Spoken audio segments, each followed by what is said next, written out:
Hello there, all you Zelda fanboys. This is ShinigamiSparda. This is me responding to, I'm going with my gut on the pronunciation of this, DJ4, who's a very talented Ocarina player and is very knowledgeable about it. And like many of us, he knew about the Ocarina solely through learning about Ocarina for Ocarina of Time. And he's celebrating a special event due to this being the 10th anniversary of Ocarina of Time.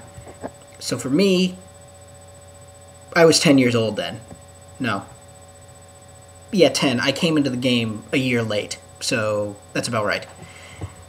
Anyway, in commemoration of this event, I am wearing this ridiculously fanboyish t-shirt. Hey, sue me. And I'm responding to his events. Now, basically, I've only got 2 minutes left here, so I'm going to make this brief. I'm only going to respond to 2, maybe 3 of his questions. The first one I'm going to respond to is, which temple did you think was the hardest? Now, I know what the universal opinion on this is. It's the water temple. God, why did they do that? Never has buoyancy been so annoying. Well, although that was... I will admit that it was annoying. I will not say the water temple was the hardest one out there.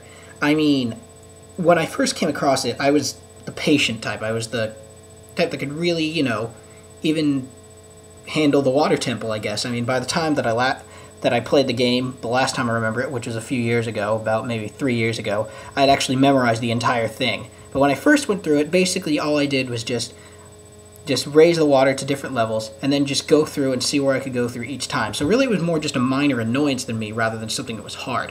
The hardest one for me was actually the Shadow Temple, because believe it or not, it scared me so much that I actually had to stop playing the game for a few months.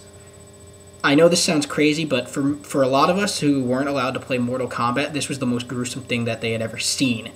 And so for me, that was a psychological thriller, and that's why I go for Shadow Temple as being the hardest. Now, as for my favorite song, I really have to go with the Song of Storms. I mean, this probably is responsible for me having an attraction to what I could consider sad or even a little bit of creepy music. And it's just so memorable. I mean, and come on. And all of us like having power, and the power to make a storm appear out of nowhere. That's pretty nice. As for my favorite character from the series, I'd have to say Sheik, mostly to the fact that she, yeah, the debate goes on, will never be seen again in any specific Zelda, and I kind of like that different personality for Zelda herself. Anyway, my time's almost up, so DJ4, I hope you would review this. Yes, take it into account, not necessarily use it, but this is ShinigamiSparda, Zelda fanboy, signing off.